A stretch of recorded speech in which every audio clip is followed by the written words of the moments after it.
Off top, Charlie, as you know, Barry Sanders was the MVP in 1997. Awesome season. Shared it with Brett Favre. But the question for you, Charlie, is how many games did they lose? Play the music. This is the Domonique Foxworth Show.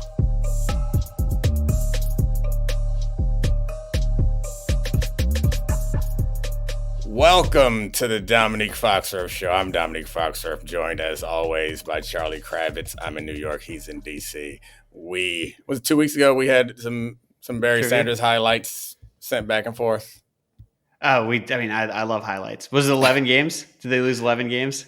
No, not 11 games. They're the Lions in the 90s. I mean, yeah. And he won the MVP? Eight? How could he? Were they 8-8? They were 9-7. How could they give an MVP to somebody who lost 11 games? It was my first thought. It's just, he ran for Did he run for 2,000 yards? You undercut my great stat. Or I guess it's not great, nor is it a stat, but 11 games. Then I have to go and say, no, it was only 7. I thought 7 was a lot. You didn't think 7 was a lot for an MVP winner? I mean, I assume that he won because he ran for 2,000 yards. Yeah, it was 20-53. Yeah, so the wins and losses were immaterial to his MVP case. Would you assume that they won more games if he ran for 2,000 yards? You won the trivia, man. You don't need to rub it in. I got it wrong. Okay, well, today we will not get it wrong because we are doing, what do we call it? So this is the Domonique Foxworth 5 teams that can win the Super Bowl. I think we're going to do this every quarter. It'll change. It'll grow. It'll it won't never grow. It'll always be 5 teams because 5 it is might the right not number. change. If you're as good as you think you are as a football analyst, man, right now, it might be the same all the way through the Super Bowl. But yeah, I mean, this is the basic exercise. We're a quarter way through the year. Neither one of us are stubborn about what we get right or wrong. And so we've taken in new information, and I know you think that there's a tier of 5 teams that legitimately you could see holding the Lombardi Trophy. And then there's a big drop off to where like everything could go right and the next group of teams could maybe win it. And then there's after that, like a vast sea of nothingness. So the exercise we'll do this after week 8, week 12, week 16. But Domonique, who's your first team? This is the true contenders, the Domonique Foxworth 5 teams that can win the Super Bowl. Yeah, I mean, I think it's obvious right now the Bills have to be near the top. They have some concerns, of course, but I mean, given that they're undefeated team in the AFC, they have a quarterback in Josh Allen who is as good as anyone in football. They are able to run the ball. But I do think that one of the concerns for them going forward is their inability to stop the run. Yeah, that's always something that you assume when you're getting into playoffs. Forget the playoffs. It's a basic thing of football is you need to stop the run. You need to run the ball. This team is 31st in yards per game, 30th in yards per attempt as far as the run is concerned on defense. And it's not just so like, I think in our mind, we remember week 1 when Derrick Henry was ripping through their defense. And to be fair, the Ravens don't run the ball consistently. They had those explosive plays, but they don't run the ball consistently. Which, by the way, for a sec, to take a pause, that's through 3 quarters of that game, we thought that the Ravens this year might have like an all-time great rushing attack. And then 3 weeks later, with what we just found out that Lamar is missing this week, he could miss 3 to 5 weeks with this hamstring injury. Just seems like such a distant memory. Carry on with the Bills stuff. Yeah, no problem. So the Bills, it's not just against the Ravens, who I guess we would have excused. It's everyone. Like they just aren't consistently stopping the run.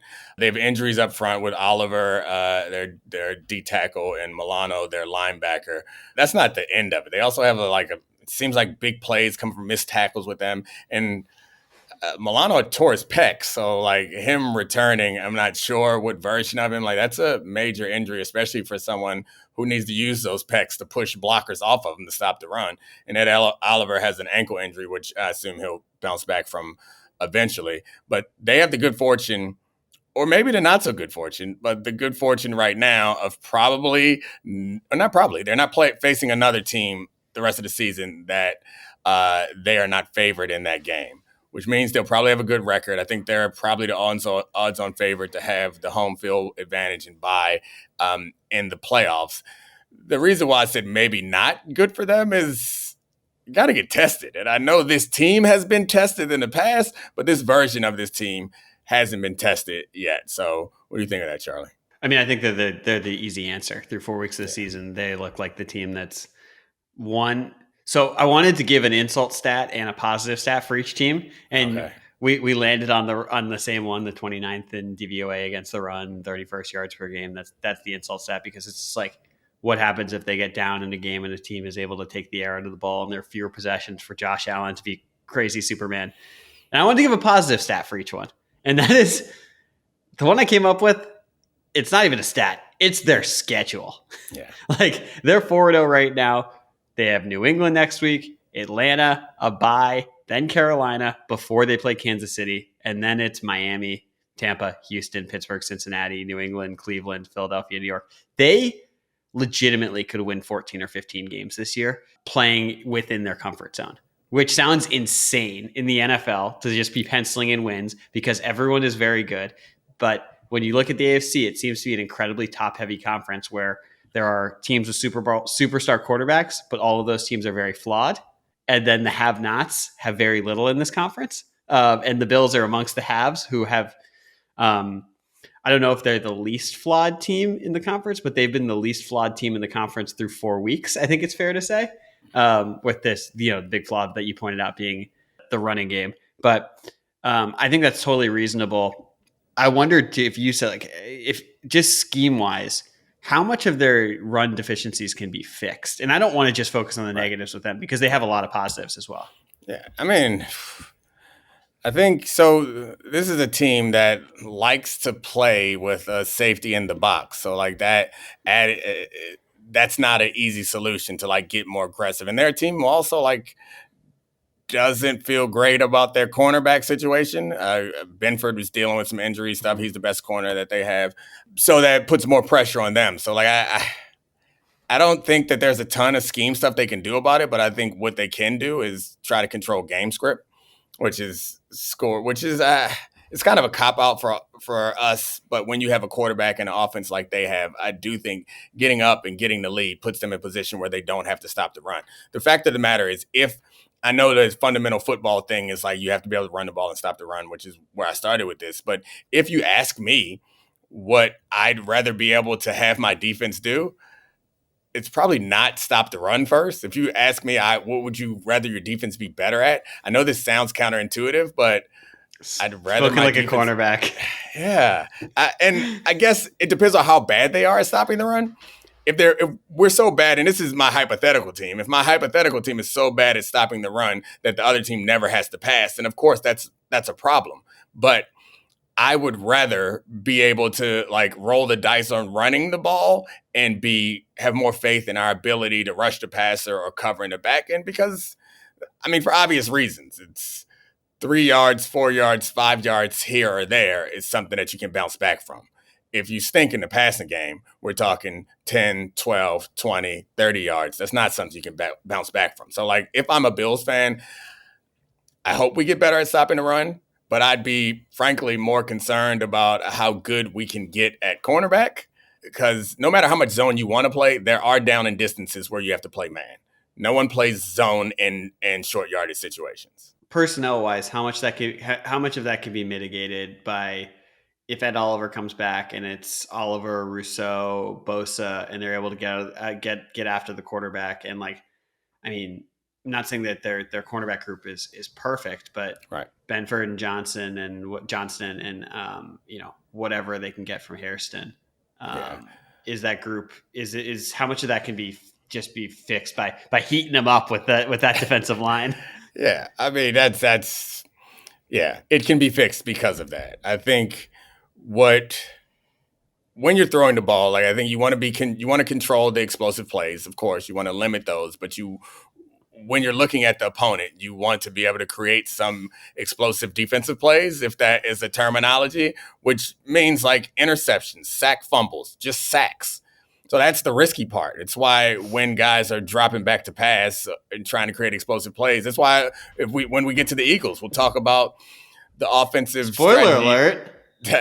I mean, I don't think that's a spoiler. I think people know. Just kidding. But we'll talk about their risk mitigation strategy. But I think that's part of the reason why the Eagles play the way that they do is because they're like, look, man, we don't want to give anybody a chance to get in this game. Let's just go ahead and assume that our talents will prevail.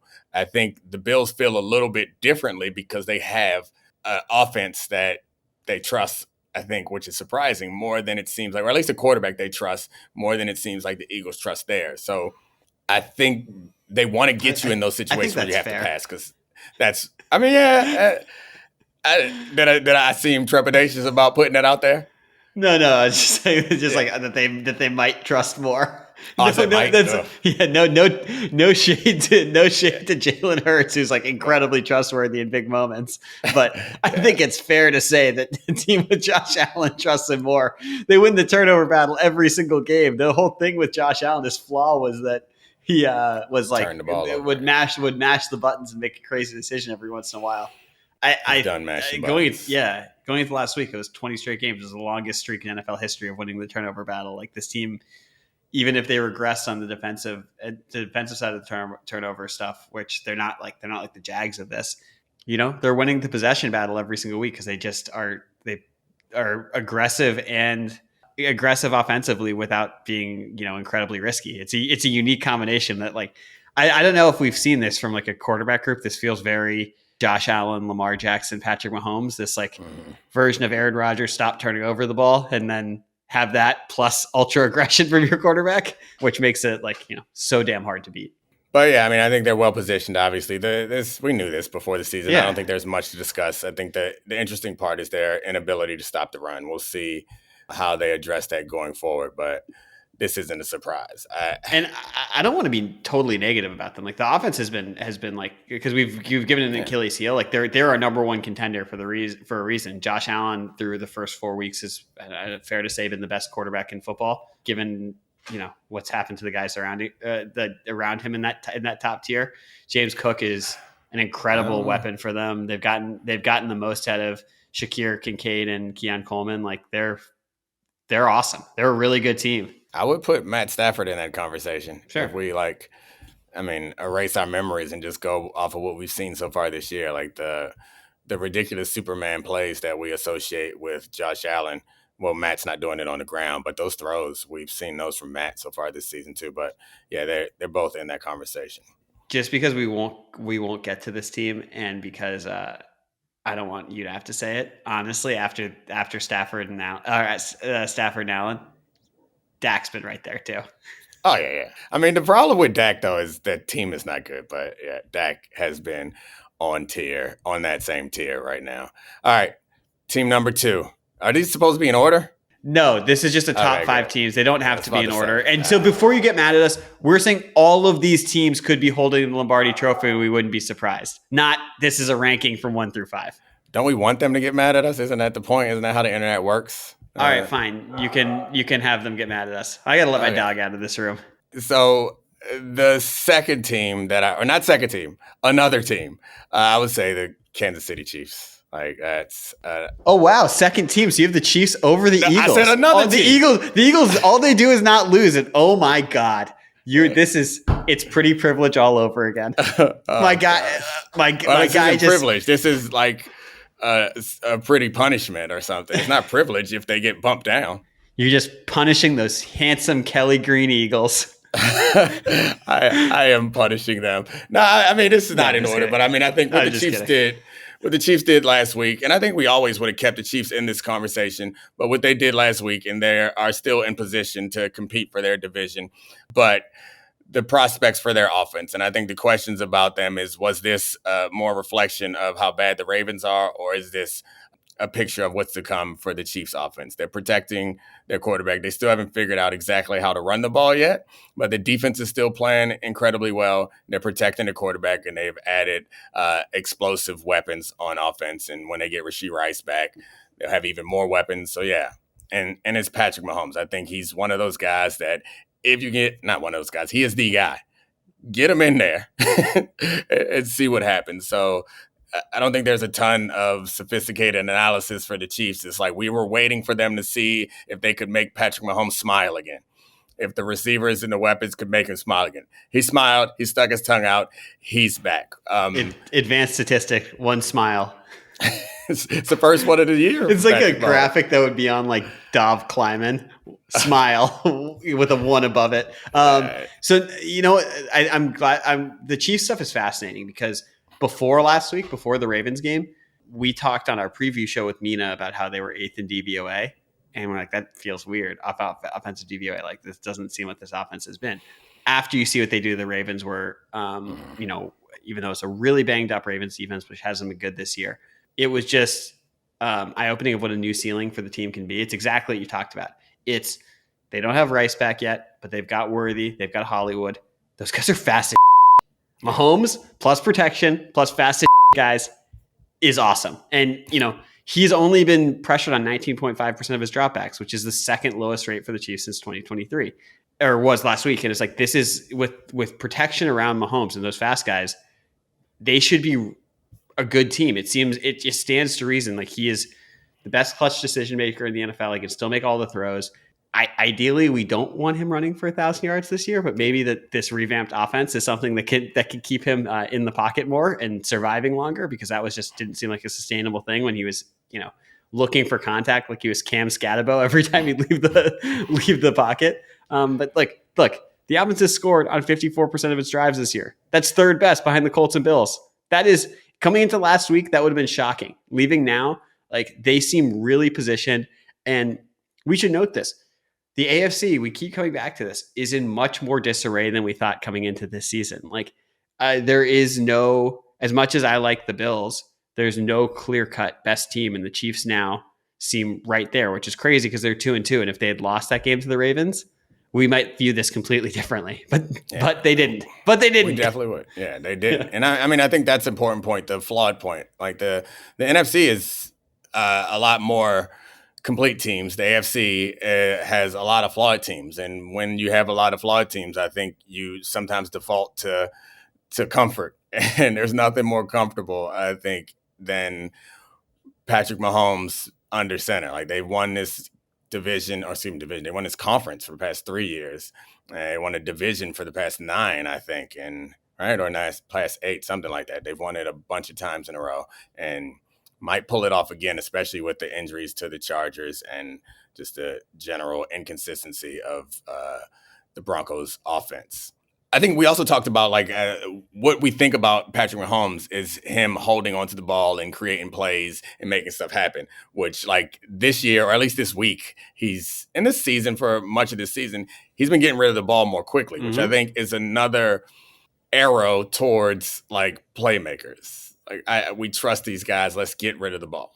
Totally. Trust these guys. Let's get rid of the ball. Also, I wonder how much of that is an evolution. I mean, I know Andy Reid used to be the screen game king, and that's been a huge thing, but I wonder how much of that he's picked up as an evolution from the McVay and Kevin O'Connell offenses. I think particularly Kevin O'Connell, because he's worked with less heralded quarterbacks.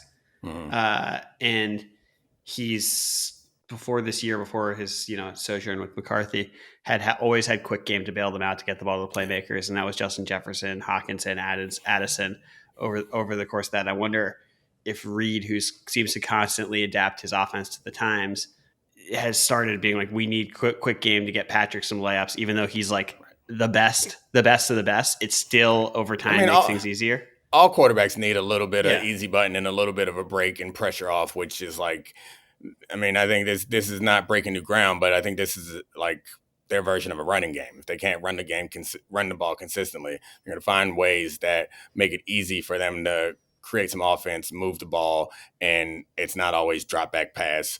Patrick makes something happen. So we'll see. I mean, this is early, but we'll see how this team evolves, what they turn into. But I was incredibly impressed what they did defensively against the Ravens. And of course, offensively, you give Mahomes some weapons. But I don't know. I think it's enough Chiefs talk. They get a lot of talk. Let's talk about a team that we never talk about, the Philadelphia Eagles. I think are next on the list, which, first of all, they're undefeated.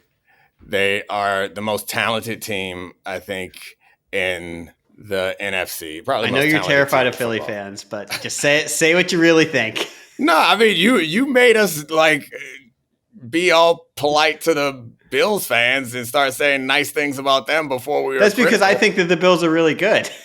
You think the Eagles aren't really good? No, we are. But you're just dancing around the fact like getting it out the way. I think it's pretty. You did the opposite. You did the opposite with the Bills. You were like, I did insult not. Stat, insult I stat, did not. insult stat. Okay, you want some insult stats? All right, here we go. Insult stat. They're 100% in the red zone. That's not an insult stat. That's not an insult stat at all. That's a regression candidate. Yeah, which is the insult. They have on defense. They have a one cornerback issue opposite Quinion, but I think that I'm not too concerned about that long term because of the rest of their defense. I think their biggest issue is their offensive limitations. We talk about explosive plays a lot on this show because I think they are important. And as far as a stat that's connected to winning, I think it's one of them that is underappreciated. If you can create explosives, you're going to be more likely to win. The thing about the Eagles in the past couple of weeks is their explosive plays were block punt and block field goals. If you can consistently produce those, then I think the way that they play offense is going to be fine. I don't think anyone can consistently produce those. Yeah. And so I think the way that they play offense is going to be a concern. And last year they had this ridiculously good situation where the risk was no longer correlated with reward.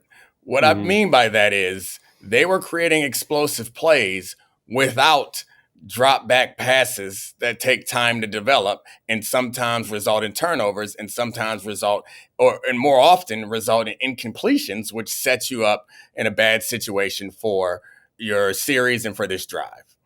They were running the ball, which worst case scenario, they got 0 yards. Most of the time they got 3 or 4, which is fine. We can line up again. But sometimes they get 50 and a touchdown. And that's where they got their explosives from. They are not getting explosives from there now. And they need to figure out a way. And they aren't running play action. I think that's the thing that jumped out to me of something that they could do better. They aren't running a lot of play action. They're 31st in the league as far as yards off of play action. And they're 32nd in the league, last in the league as far as first down passes are concerned.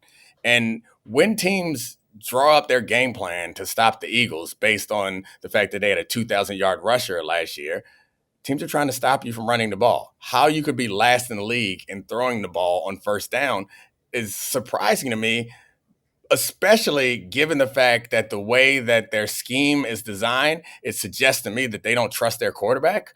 When is a better time to throw the ball than on first down against run defenses? Those are the things that jump out to me that are concerning about them, and they aren't creating advantages with motions and shifts. They're 26th in the league when it comes to doing that stuff.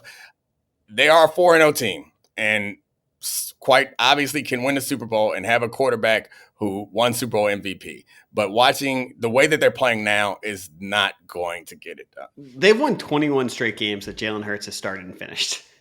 Okay. I'm just saying, it's crazy that we have these questions about trust because I don't think you're wrong, but that being in the background of it, the way that they have played has been just remarkably effective when Hurts has been healthy. But one question on that, from your perspective, how much would the run open up? Because we're dancing around the Barkley fact of it too. It's he had almost 500 touches last year. I certainly don't think he's DeMarco Murray coming off his contract year type of wear and tear on his body, but he didn't come out shot out of a cannon the way he did last year for this team. And how much of that could be alleviated? Because I think he's going to have some positive regression. I think he'll play better as the season goes along, and they'll play better.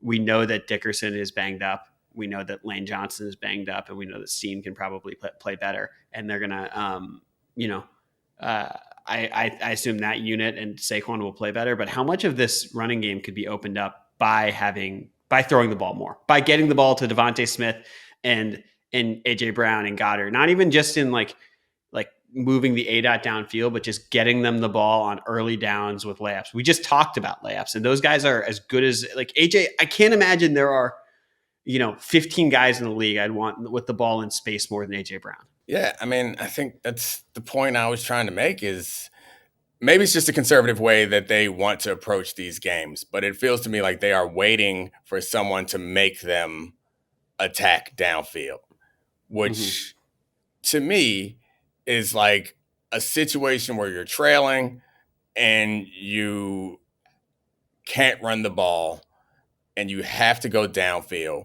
which to me, and they know you do. To me, that is going to be the hardest time to do it. And this is, but they just did it against the Rams. Right. No. They did against the Rams, and they did it in a way that doesn't feel like particularly creative, right? Get the ball to AJ and let him do some crazy. Yeah, short pass to AJ and he shrugged people off and run. So they have these opportunities. I guess to me, it seems like these games shouldn't be very close and they're still winning them. So it doesn't matter. And they'll bring it out when they have to bring it out. But I point to the Rams game as a good example where they can look at that tape and see the type of play action that works. They have the same level of talent as receiver that the Rams have. And the Rams hit 2 explosive plays off of play action. You add to it that Hurts can run and you're never completely out of it. I guess that's just what confuses me is if I'm approaching this game, I want to give my quarterback the best chance to succeed. The best chance to succeed throwing the ball is on early downs. How they could be, and you don't have to be first in the league, how they could be last in the league on first down passes while also not running the ball well. That's the part that confuses me. So it seems like it's a bit of coach's decisions that seems to hold them back. Their offense hasn't been that good this year. You don't even need to dance around. It's worked, and I wanted to defend it, but they're 30th in offense. They're middle of the pack in rushing. They didn't complete a pass in the second half, and they've done enough to win, but they are the Dr. Jekyll and Mr. Hyde team of the season. If you watched the better or worse half of either the Bucs or Rams game, you would either think that this team is walking back to the Super Bowl, or you'd be like, this is a very flawed organization or outfit right now, roster, because of the way they played in the first half of the Rams game and the second half of the Bucs game. And we saw the stat about the blocked punts and field goals in that you win 90% of the games where you have a kick blocked. And I tried to look more into that, and it's actually some of the numbers are fuzzy. Some people say 90, some people say it's in the mid 70s, but either way, they've had a ton of luck that's really helpful where, you're taking points off the board and essentially giving yourself either a short field or a touchdown. Yeah. I mean, I actually, one of the things I think is so interesting about the Eagles is I think their defense is going to be really, really, really good by the end of this year. And it's just such a different style of defense than it had been in years past, where I felt like it was a ton of it was about that defensive front. And that's not to say that I know Jalen Carter will get more conditioned and we're getting more out of Jordan Davis than we thought, but Nolan Smith's on IR, and it feels like this defense is about genuinely something that changed their team was getting Quinion and Cooper DeJean in the same draft. It seems like that's something that's just changed their defense imminently of what they want to do. And then athletic backers like Zach Bond and Jihad Campbell. It just feels like it's not as much about the defensive front. And just their second and third level of defense is just so fast and physical and strong. Those guys are flying around. Even the Baker interception where he tried to extend the play and Reed Blankenship tipped it and it got picked off by Jihad. Those guys, it just felt like there's just waves of freakish athletes running in the second and third level, which is just different than the Eagles defense I remember, where they were just different pass rusher, Milton Williams, Josh Sweat. Next guy, we're going to beat the out of you in the front seven. No, I mean, I think we predicted that they would shift from a front-driven defense to a secondary-driven defense. But yeah, I think neither of us are super concerned about the defense. I want to go back to the one stat that we presented that was positive, but we also recognize that it's not that great for them. It's the red zone efficiency being 100%. That's something that just isn't going to sustain. And it goes back to their offense needing to be more consistent and more productive, which obviously we all know will take pressure off of other portions of their team. But also they are going to be the most efficient red zone team, most likely. Fair. They do have the tush push. They have the tush push. They have their little wrinkle off of it where they faked it and gave it to Saquon. They just have a lot of things to do. And they have a lot of guys who can just win in short yardage, whether it's AJ or Jalen Hurts or Saquon. And that, I don't know. It just seems like it's going to regress, but I don't have it. I just assume that if you get near the red area, they're going to be as good as anyone. I think there are obviously a bunch of ways to lose a football game. And I think they've entered these games accepting that one way that they're not going to lose is by making mistakes. Yeah. Like they're going to limit their mistakes, which I think maybe is an unfair characterization to say that they're trying to protect their quarterback, but they just are not interested at all in putting themselves. It very much, I've said the point before that they're like a high school team that has the best players. And so they just run simple stuff. That's fair, but they also just have like an old school football mentality where it's like, we're not going to beat ourselves. Yeah. We're not going to do anything. We're not going to put ourselves in position to make a mistake that will cost us. We're going to wait for you to do that. Yeah, it's interesting. I think they're a slam dunk to be in your top 5 teams who could win the Super Bowl. Like obviously, but they are a way less consistent team than they were last year. They're way more flawed than they were last season. And like on both sides. Maybe like we'll seem crazy 4 weeks from now because their offense is going to look completely different. But with the information we've gathered, like they're just not playing consistently dominating football the way that we had seen from them, and they're still winning. And you know, it would be foolish to not have some concerns about that, knowing that you know it's a single elimination tournament. You play a bad half against a really good team in the playoffs, and boom, have fun in Cancun. Lions are in the top 5, of course. Hell yeah. They stepped out. Everyone apologized to people who wrote off the Lions after this offseason in week 1. You weren't one of those people, right? I don't remember. I can't be held responsible. I can't be held responsible for anything I say. You know that. I respect that about you. Yeah, I mean the Lions are the same team that they've been. The limitations on the Lions are the same that we've always kind of had, is that they are a team on defense that's going to be relying on man coverage and Aiden Hutchinson getting pressure up front. And that's the way that they play. And so I have to give them some credit. Kelvin Shepherd in that Ravens game showed some newer things that I haven't seen this defense do in the past. So that was always my concern with them, is no matter how good, and they played well on defense last year despite all the injuries, but no matter how good they were or talented they are on defense, they didn't have a level of flexibility on defense that kind of concerned me, because like if you get in a bad matchup or you get in a tough situation or someone's game planned around the way that you do things, you got to have another pitch. And it seems like they've developed some other defensive approaches other than just straight man and aggressive blitzing, which is nice. But then there's the other side of the ball where their O-line still seems to dominate. They have explosive plays out of their running game, which helps, and play action, big shots. But then there is the problem that I think exists for most of the NFC teams, is that the good teams have really good quarterbacks, but not the MVP type. And that's going to be there. Like Jared Goff is good enough to win a Super Bowl and good enough to lead his team to the Super Bowl, but there's some level of like get on my back guys that we've never seen him show, which sometimes in the playoffs when you're out schemed and things don't work out, you got to be able, you hope that you got a guy that can do that. And I think Jared Goff is really good. And the funny thing is he's made plays in those situations, so it feels a little unfair because I've seen him make big plays. It's not as if he can't. It's the repeated thing. So if he gets in one of those situations in the playoffs, like I think it was the 49ers game, right, where they ended up losing. They went for on a 4th down. There were drop passes. Like he made the plays in that tight game, but it didn't work out. So I guess it's just a consistency that would make us believe in it. But what do you got on the Lions? I think that you're totally fair on, the Jared Goff stuff. He's going to be judged completely on what he does in a postseason game where he's blitzed or he's coming from behind or he doesn't have a situation where who knows? Maybe they'll play all their games inside and they'll get the 1 seed. It's distinctly possible, but where it's not like everything's not in his favor. So that's going to be looming over them no matter what. But what I have on the Lions team is a lot of Dan Campbell stuff that we thought that I'm serious. Like I think that we like continue to be surprised about the coach that he is and the coach that he can be, where even this offseason, when they lose Ben Johnson, they lose Aaron Glenn. People are like, he's a motivator. He's a program builder. He's not an offensive guy. Like this guy came from Sean Payton. He's very involved in the offense. And I think that there have been like very few deleterious effects of the quote unquote brain drain of losing Johnson and Glenn. And I think both those guys are good coaches, Ben Johnson and Aaron Glenn.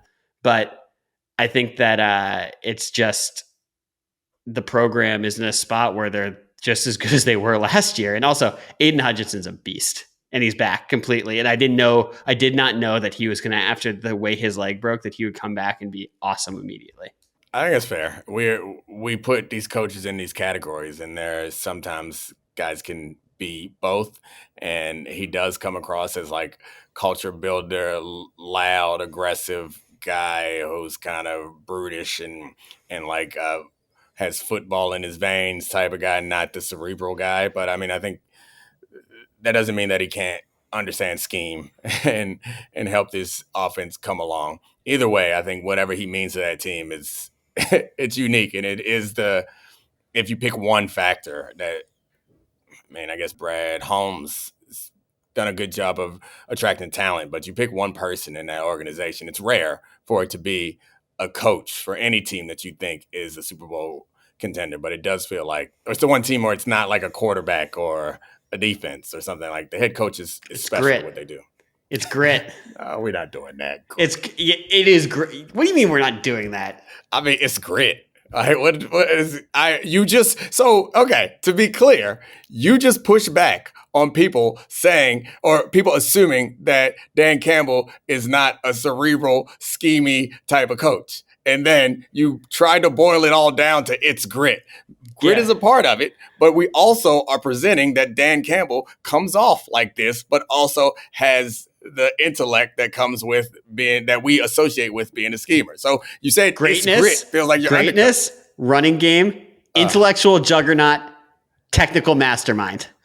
Did you just come up with that? Yes, I was trying to. It's a grit acronym. Yes. So it's impressive freestyle you did. By the way, I use Isaac Tesla. Isaac Tesla. Yeah, I mean, he's a freak athlete, and I actually want to see him get involved more. Like, I obviously like the more they use Jameson Williams, and I mean, Amon-Ra. Chris Long pointed this out that Amon-Ra is like on a Hall of Fame track to his career so far. It's undeniable how productive he's been, but I would love to see more of Tesla because, like, obviously the first 2 weeks, his first 2 catches were beyond spectacular, but that guy's a freakish athlete to add into their offense is another wrinkle moving down as we get further in the season. You don't have him in fantasy or something like that. That's not what you're advocating from. Okay, good. I don't. I just want to see him play more.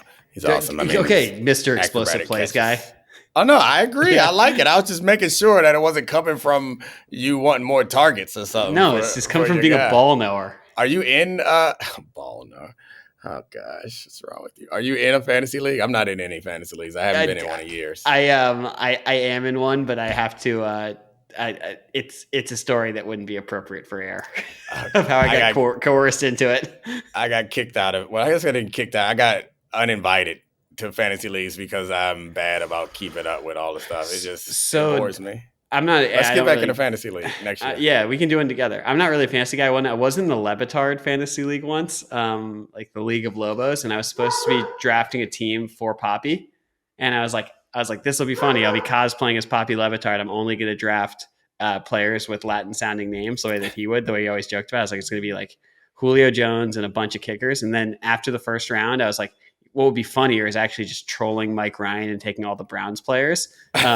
Because that was when the Browns had like Baker and Odell and they were supposed to be the hot team that year. And I was like, this will be better. Actually, just annoying Mike will be better than the. Of course, I finished last. I drafted all Browns players and Baker didn't throw Odell the ball. Speaking of Baker, well, I guess we won't get to Baker in a second. The last team in our like top tier is the Rams, which we've already talked about a little bit. They have the benefit of a special guy at quarterback, which I don't think there's a ton of those in the NFC. And it's so funny how these last few years have changed the way that we think about Matt Stafford.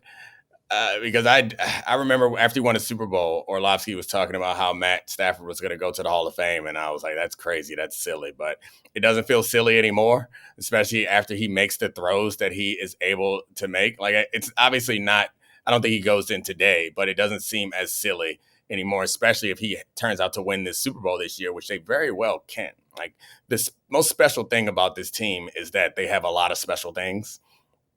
So they're effective running the ball, and they have 2 top-tier receivers, and they have a coach who is schemes as well as anyone else. What are you laughing at? I was laughing at the top-tier analysis there of most special thing about this team is they have a lot of special pieces. Yeah, I think that's good analysis. You didn't like it? The most special thing is how special they are. No, that's different. Like the most special thing about every other team is one individual thing. What I was trying to look at this team and be like, all right, what's the one thing that stands out? And to me, I couldn't pick between their efficiency running the ball, how their quarterback makes the most stupidly accurate passes and dead plays and turns them into explosives, or the fact that they have 2 number 1 receivers, one of whom, as you like to point out, can block his off, and Puka Nacua, who's like a / tight end / receiver. On Sunday you were all into how great a blocker he was, and I told you it was an insult. Yeah, you told me it was insulting. It is insulting for a guy who has 500 receiving yards at this point. He's the best receiver in the NFL. He's the best receiver in the NFL this season. Okay. And if the second thing you say about him is he's a great blocker, to me that feels insulting. But that's fine. We don't have to go back through that debate. This is so ridiculous. Sorry, he Puka just cares about grinding out games and being a factor in the run game. I'm not going to fall for this trap. It's not ridiculous. And anyone this is diva cornerback. This is you trying to be a troll, which I'm not going to fall for. You rather him just stand up out of his stance and let you make a tackle, defensive back? Yep, that's what I would like. Exactly. Puka. I think there's some weaknesses on this. Like the O-line isn't perfect, but I think that the coach helps with that, and their ability to mix it up and attack through the air and on the ground helps take pressure off of them. The real weakness on this team, I think, is the cornerbacks. They have a front on defense that can attack and give and cause pressure, but the cornerbacks probably the weakest point on this team. Yeah. And going forward, finding ways to protect them, particularly against the Eagles, who have 2 great receivers, is probably the big fear if you're going forward for this team.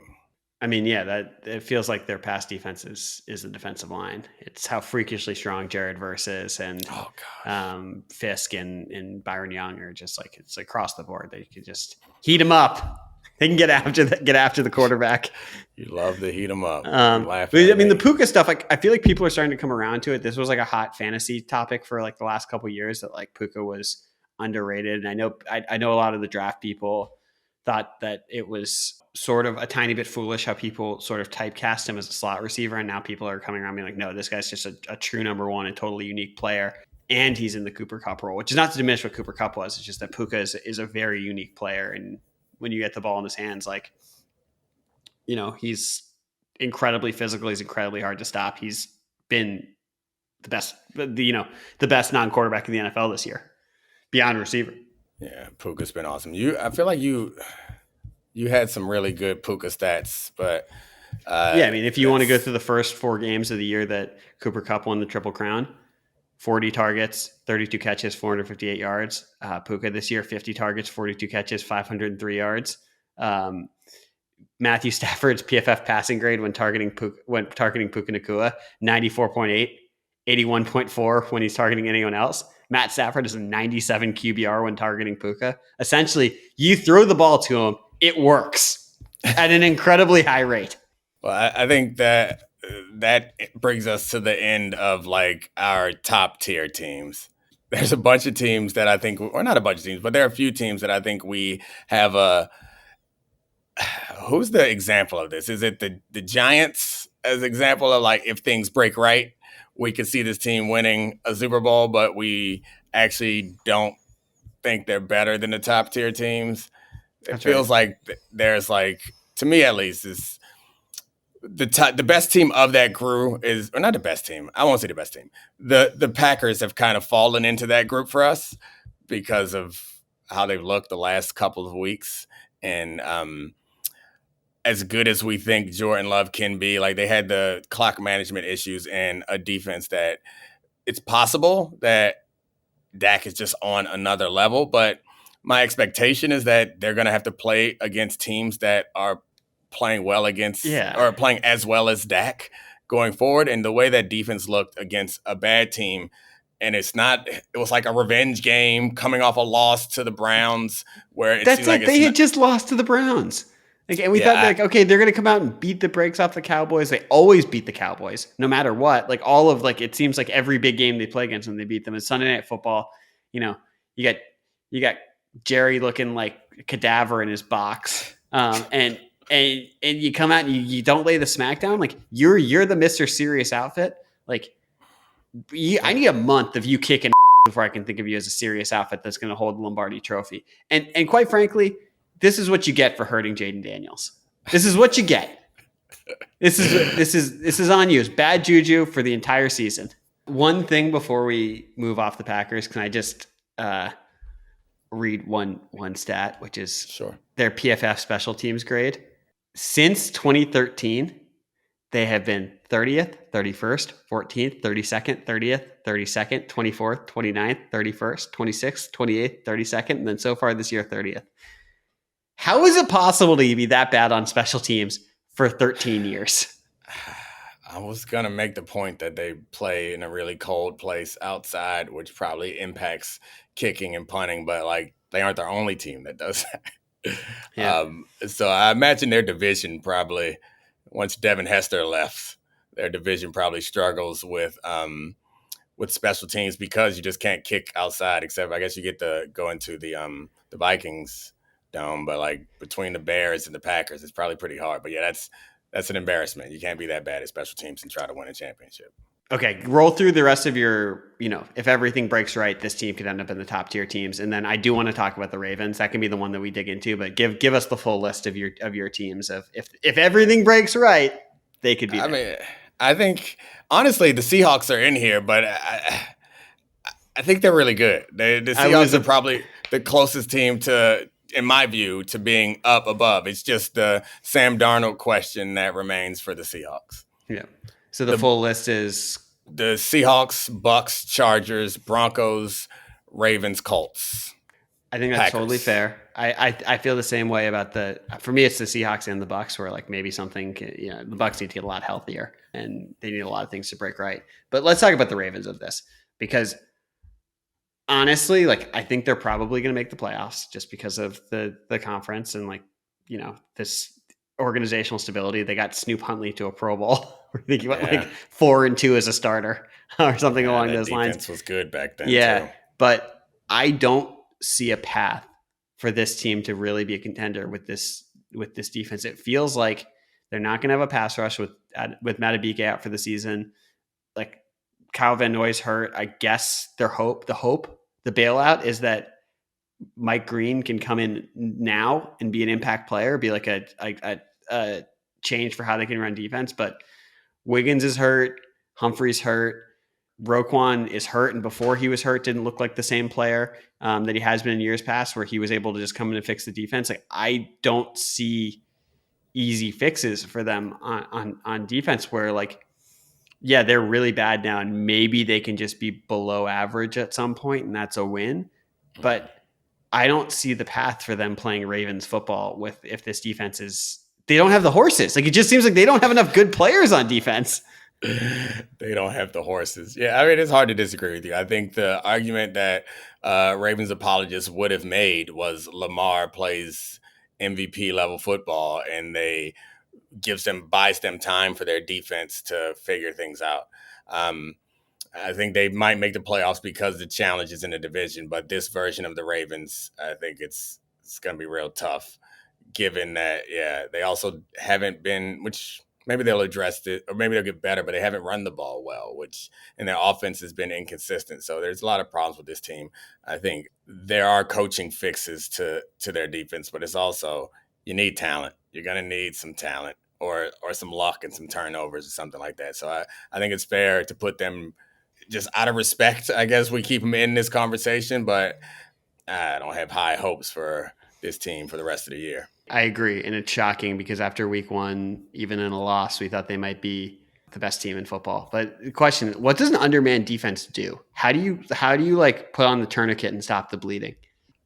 So I think it's easier said than done. It's a week by week thing. I think you have to rely more on game plan and mistake-free football and flexibility and disguise. You find ways to get advantages. Like traditionally, you would try to put more pressure on the places where you have players. So I think you're going to be asking a lot more of Hamilton going forward. He's find ways to put him in positions to make plays, and he's going to be isolated and asked to do more by himself. But I think that's more than anything, and that's a problem because this team has not been like super disciplined and appeared.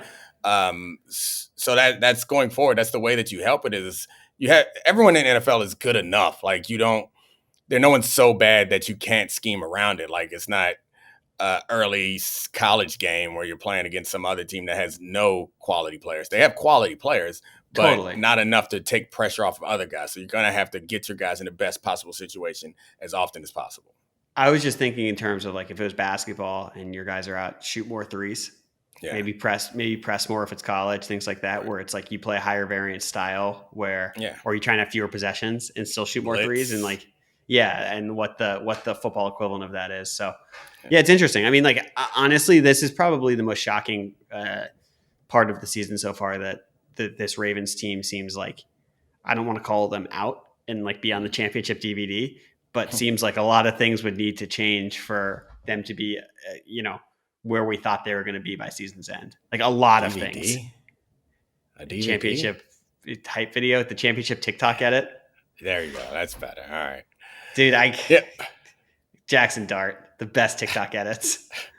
Yeah, you've been sending me Jackson Dart TikTok edits. Yeah. Hopefully I'm a Dart head. Hopefully he puts some more highlights on there this week. It might be a little bit tougher, but we'll see. I don't care about the highlights, just the edits. Well, you care about the highlights. The edits stop if the highlights stop. Yeah, there's just something about that Dart and Scatabo. We'll end it there. Oh man. All right, Charlie. I appreciate it. I root for you and your Scatabo and Dart. Never mind. I was gonna make a joke that would likely get edited out, so I just won't even make it. Thank you. And less work for the great producers who I want to thank. I'm hungry. I need some lunch. We out. This is the Domonique Foxworth Show.